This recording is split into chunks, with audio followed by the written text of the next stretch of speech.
ચક્રીઓની પેઠે સંસારમાં ભમ્યા કરે છે. જ્યાં સુધી પોતાના નિર્દોષ નિર્વિકાર જે અનંત અને જે પૂર્ણ જે પરમ ચૈતન્ય પ્રકાશ સ્વરૂપ છે એને જોતા નથી. આપણે 17:5 કીધું હતું ને, આકાશ જેવો આખો અનંત ચૈતન્ય પ્રકાશ છે, એ પોતાનું નિર્દોષ સ્વરૂપ છે. સર્વ પરમાત્મા છે. વ્યાસ પૂર્ણિમા કીધું સર્વ પરમાત્મા છે, એ પોતાનું નિર્દોષ સ્વરૂપ છે. અને ભગવાન બધું છે, એ પોતાનું નિર્દોષ સ્વરૂપ છે. આ બધો આભાસાકાર વિકારને ઉત્પત્તિ સ્થિતિ લઈને નામરૂપ એ ભ્રમ છે. જ્યાં સુધી આ બધું અવિદ્યા વાસનાનો સંકલ્પ છે કે હું જીવ છું, જગત છે, જન્મ જીવું મરું છું, તો એ અજ્ઞાન છે. આ પોતાનું નિર્દોષ સ્વરૂપ સમજે તે પરમ ચિદાકાશ પરમ જ્યોતિ અખંડ જ્યોતિ પોતાનું નિર્દોષ સ્વરૂપ છે. તો પછી જ આવાગમનના ફેરાને જન્મ મરણ નથી. સમજાય છે? કેટલો છે સર્ગ હવે? એક પેજ છે સ્વામીજી, એક પેજ.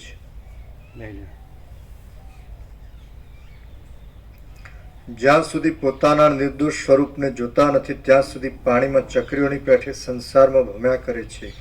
જેઓ પોતાના સ્વરૂપને જોઈ મિથ્યા પદાર્થોનો ત્યાગ કરે છે અને સાચા અનુભવને મેળવીને અનુક્રમે જ્ઞાનની ભૂમિકાઓમાં ચડે છે, તેઓ ફરીવાર સંસારમાં જન્મતા નથી. કેટલાક મૂર્ખ જીવો હજારો જન્મ ભોગવી જેઓ પોતાના સ્વરૂપને જોઈ મિથ્યા પદાર્થોનો ત્યાગ કરે છે અને સાચા અનુભવને મેળવીને અનુક્રમે જ્ઞાનની ભૂમિકાઓમાં ચડે છે, તેઓ ફરીવાર સંસારમાં જન્મતા નથી. કેટલાક મૂર્ખ જીવો હજારો જન્મ ભોગવીને કોઈ સુજનના સમાગમથી વિવેકીપણાને પામે છે, પણ પાછા તેથી ભ્રષ્ટ થઈને વળી સંસારરૂપી સંકટમાં પડે છે. કેટલાક જીવો બ્રાહ્મણના કુળમાં જન્મ તથા સત્સમાગમ આદિ ઊંચી સ્થિતિ પામ્યા છતાં પણ વિષય લંપટ બુદ્ધિને લીધે પશુ પક્ષીના અવતારને પામે છે અને તે અવતારમાંથી નરકોને પણ પ્રાપ્ત થાય છે. કેટલાક ઊંચી બુદ્ધિવાળા જીવો પરમાત્મામાંથી ઉત્પન્ન થઈને તે જ જન્મમાં તરત જ પાછા પરમાત્મામાં પ્રવેશ કરે છે. કેટલાક જીવો પોતાના ઉત્પત્તિ સ્થાનરૂપ બ્રહ્માંડોમાં તથા અન્ય બ્રહ્માંડોમાં બ્રહ્માપણાને પ્રાપ્ત થાય છે. કેટલાક વિષ્ણુપણાને પામે છે અને કેટલાક મહાદેવપણાને પામે છે. કેટલાક પશુ પક્ષીપણાને પ્રાપ્ત થાય છે, કેટલાક દેવપણાને પ્રાપ્ત થાય છે અને કેટલાક સર્પપણાને પણ પ્રાપ્ત થાય છે. કેટલાક જીવોમાં પોતે પ્રથમ હોય તેમાં તે બ્રહ્માંડોમાં અને કેટલાક બીજા બ્રહ્માંડોમાં પણ તે અવતારો પામે છે. હે રામ, બીજા બ્રહ્માંડોની સ્થિતિ પણ આ બ્રહ્માંડના જેવી છે. જેવું આ વિસ્તીર્ણ બ્રહ્માંડ છે તેવા જ કેટલાક બીજા વિસ્તારવાળા બ્રહ્માંડો હમણાં છે, કેટલાક થઈ ગયા છે અને હજી ઘણાય થવાના છે. જુદા જુદા પ્રકારના વિચિત્ર ક્રમોથી અને જુદા જુદા નિમિત્તોથી તે બ્રહ્માંડોની વિચિત્ર સૃષ્ટિઓ પ્રકટ થાય છે અને ફરી પાછી તિરોહિત પણ થઈ જાય છે. એઓમાં કોઈ જીવ ગંધર્વપણાને પ્રાપ્ત થાય છે, કોઈ યક્ષપણાને પ્રાપ્ત થાય છે, કોઈ દેવપણાને પ્રાપ્ત થાય છે અને કોઈ દૈત્યપણાને પ્રાપ્ત થાય છે. લોકો આ બ્રહ્માંડમાં જેવા વ્યવહારથી રહ્યા છે તેવા જ વ્યવહારથી બીજા બ્રહ્માંડોમાં પણ રહે છે. માત્ર તેઓના આકારમાં કાંઈક ફેરફાર હોય છે. પોતપોતાના સ્વભાવના આવેશને લીધે અને એકબીજાની સ્થિતિઓની સ્પર્ધા કરીને કર્મ કરવા લીધે નદીના મોજાઓની જેમ જીવોની સ્થિતિઓની ઉથલપાથલ થયા કરે છે. નદીના મોજાઓની પેઠે કેટલાક જીવો પ્રકટ થાય છે, કેટલાક તિરોહિત થઈ જાય છે, કેટલાક ઊંચે ચડે છે અને કેટલાક નીચે ઉતરી જાય છે. સઘળા જીવો પ્રત્યક્ષ રીતે બતાવી શકાય નહીં એવા અને પોતે જ પોતાને જાણે એવા છે. તેઓ નિરંતર મહાચૈતન્યમાંથી પોતાનો દેખાવ આપ્યા કરે છે અને મહાચૈતન્યમાં જ વ્યવહાર કરે છે. જેમ પ્રકાશો દીવામાંથી પ્રકટ થઈને કેટલીક વાર રહીને પાછા કાળે કરી દીવામાં જ લય પામે છે, જેમ કિરણો સૂર્યમાંથી પ્રકટ થઈને કેટલી વાર રહીને પાછા કાળે કરી સૂર્યમાં જ લય પામે છે, જેમ કણો તપાવેલા લોઢામાંથી પ્રકટ થઈને કેટલીક વાર રહીને પાછા લોઢામાં જ લય પામે છે, જેમ તણખાઓ અગ્નિમાંથી પ્રકટ થઈને કેટલીક વાર રહીને પાછા અગ્નિમાં જ લય પામે છે, જેમ વિચિત્ર ઋતુઓ કાળમાંથી પ્રકટ થઈને કેટલીક વાર સુધી રહીને પાછી કાળમાં જ લય પામે છે, જેમ સુગંધો પુષ્પમાંથી પ્રકટ થઈને કેટલીક વાર રહીને પાછા પુષ્પમાં જ લય પામે છે, જેમ તુષારો વરસાદમાંથી પ્રકટ થઈને કેટલીક વાર રહીને પાછા વરસાદમાં જ લય પામે છે અને જેમ મોજાઓ સમુદ્રમાંથી પ્રકટ થઈને કેટલીક વાર રહીને પાછા સમુદ્રમાં જ લય પામે છે, તે જ પ્રમાણે જીવોના સમૂહો મહાચૈતન્યમાંથી પ્રકટ થઈને કેટલાક કાળ સુધી જુદા જુદા દેહોને ભોગવીને પ્રલય કાળે પાછા ચૈતન્યમાં જ લય પામી જાય છે. આ બ્રહ્માંડોની રચના નામની અનાદિકાળની ભ્રાંતિરૂપ માયા સમુદ્રમાં લહેરની પેઠે પરબ્રહ્મમાં નિરંતર નિરર્થક વિસ્તીર્ણ થાય છે, નિરર્થક વધ્યા કરે છે, નિરર્થક ફેરફાર પામ્યા કરે છે અને નિરર્થક જ પાછી લય પામે છે. જેવી રીતે સમુદ્રમાં લહેરો મિથ્યા છે, તેવી રીતે પરબ્રહ્મમાં આ રચના પણ મિથ્યા છે. શ્રી યોગ વાસિષ્ઠ મહારામાયણમાં સ્થિતિ પ્રકરણનો જીવ નિશ્ચય સ્થાન ઉપદેશ નામનો સર્ગ 43મો સમાપ્ત. 8, 18, 8 ને 9 ને 8, 17. ઓમ ઓમ ઓમ. પરમ ચિદાકાશ પરમ જ્યોતિ અખંડ જ્યોતિ. પ્રસાદ આપી દો. દેખાય છે? હા.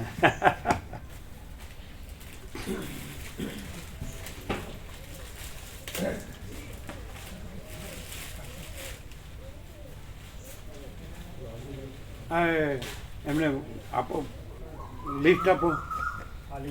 ભગવાનના વ્યાપક વાર્ષિકોત્સવ પેલો 3 દિવસ આપણે રાખતા હતા.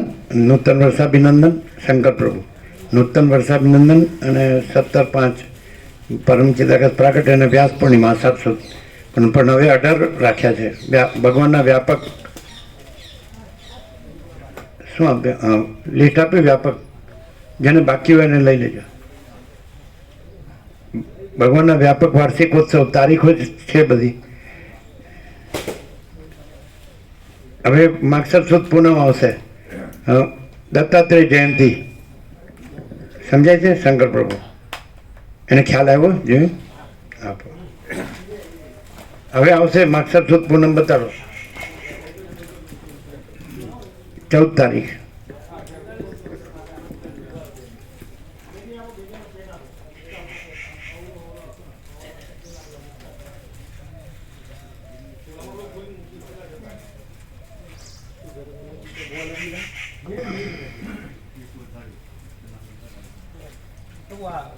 પુસ્તક મેળાપ લઈ જવાનું. હા, લઈ જાઓ,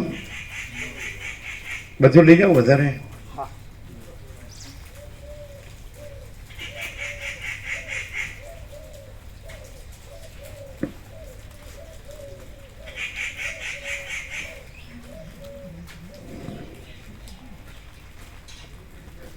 પ્રસાદ આપી દો બધાને. હા.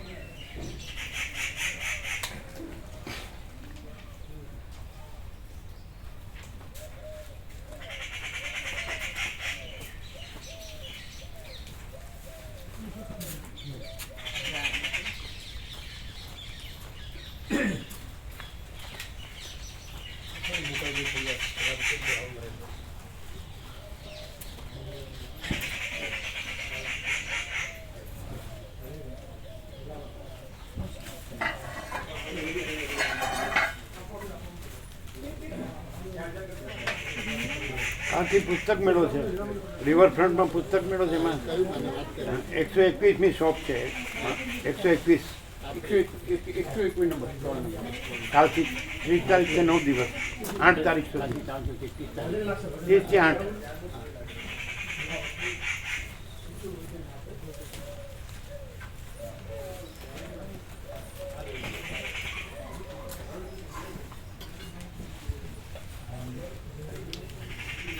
આમ તબિયત સારી છે ને? સારી. આ જગ્યા સરસ છે બહુ. એકદમ કુદરતનો ખોળો એટલે ભગવાનનું ઘર. એમ કાંઈ કર્યા વગર સહજ પરમ શાંતિ છે અહીંયા. તમે જે કહેતા જગ્યા, અને 1000 ભાવિકો રહી શકે એટલી વ્યવસ્થા છે. એટલે અહીંયા તમે રહી શકો સરસ, સમજે? 2 જણા શાંતિથી લાભ લઈ શકો.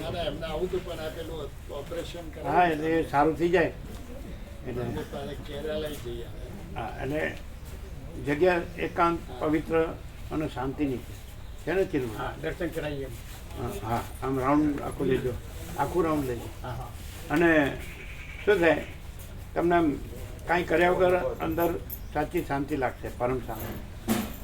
અને આ તત્વબોધની શાંતિ અને કુદરતના ખોળાની શાંતિ, બધી શાંતિ, બધી વાતે અહીંયા પરમ શાંતિ જ છે. બીજું કોઈ કોમર્શિયલ અહીંયા કશો નહીં.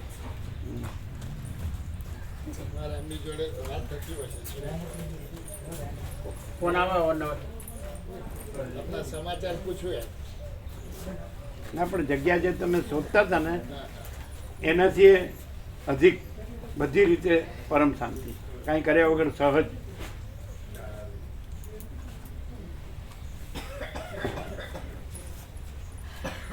જે ઋષિમુનિઓ રહેતા હતા ને એવી જગ્યા છે કે નહીં?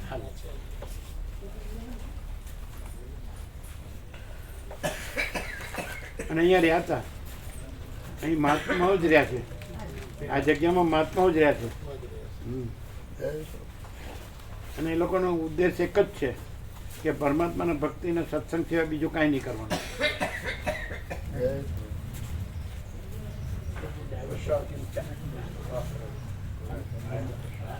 જે ચરીનો પ્રસાદ હોય એ આપજો. ચરીનું જે હોય ને તમારે કહેજો એટલે એ રીતે.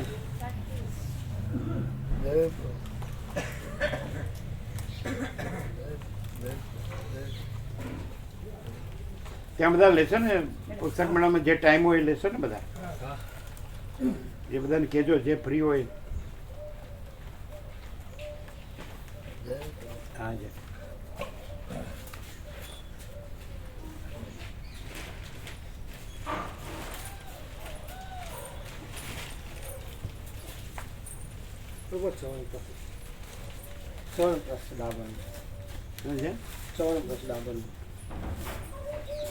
શું છે?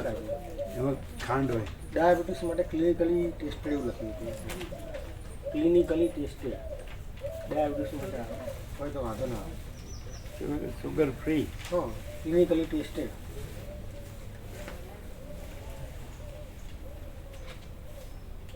શું ઠંડીમાં કંઈક ઔષધ થોડી રહેશે તો શરીરમાં હેલ્થ બરાબર રહેશે. એટલે આ સુગર ફ્રી એટલે અમે સુગર માટે લઈ હા, લઈ શકાય એવું છે. આ તે મૂકી દે.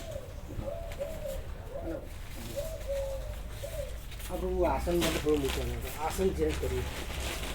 શું છે? આ આસન માટે છે.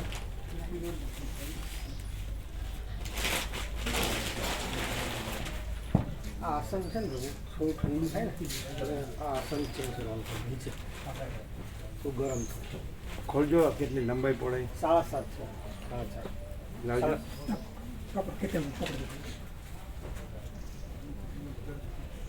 ખોલજો.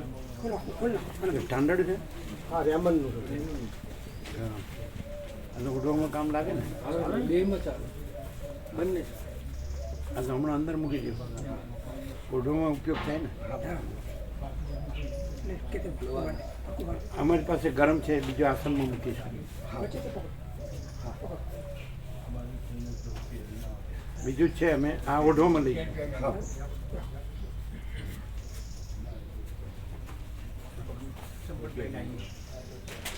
રેમન કંપનીનું સ્ટાન્ડર્ડ છે. Standard standard.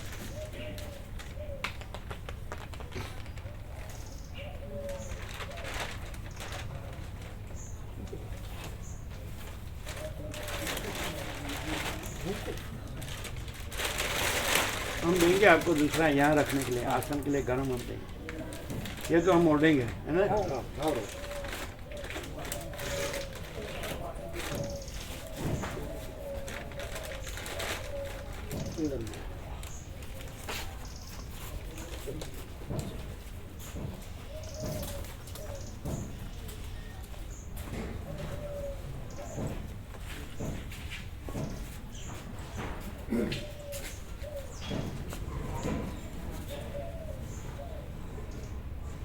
એટલે તમે શું લાગે એમાં ફેર પડ્યો એ આ તમે એમ કહેતા હતા ને એ મેં સાંભળ્યું નહીં. હા જયેશ પ્રભુ, હા.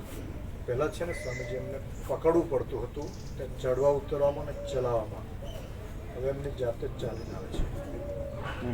બીજું બસ ફિઝિકલી તો આ એક ફરક જોયો એમનામાં. શારીરિક રીતે તો આ એક ચેન્જ જોવામાં આવ્યો. શારીરિક રીતે આ એક ચેન્જ જોવામાં આવેલો છે. કેવો ચેન્જ? આ રીતે કે મતલબ પોતે ચાલી શકે છે વિધાઉટ સપોર્ટ. આમ આનંદ મંગળ છે. આનંદ મંગળ છે. ભાવ એમનો ખૂબ છે પ્રભુમાં.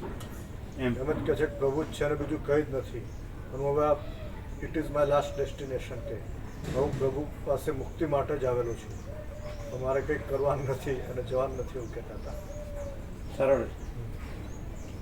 જેની પાસે હૃદય છે એને માટે બધું ભગવાન છે. ભગવાન બધું છે. એટલે મગજનું કામ નથી, હૃદયનું કામ.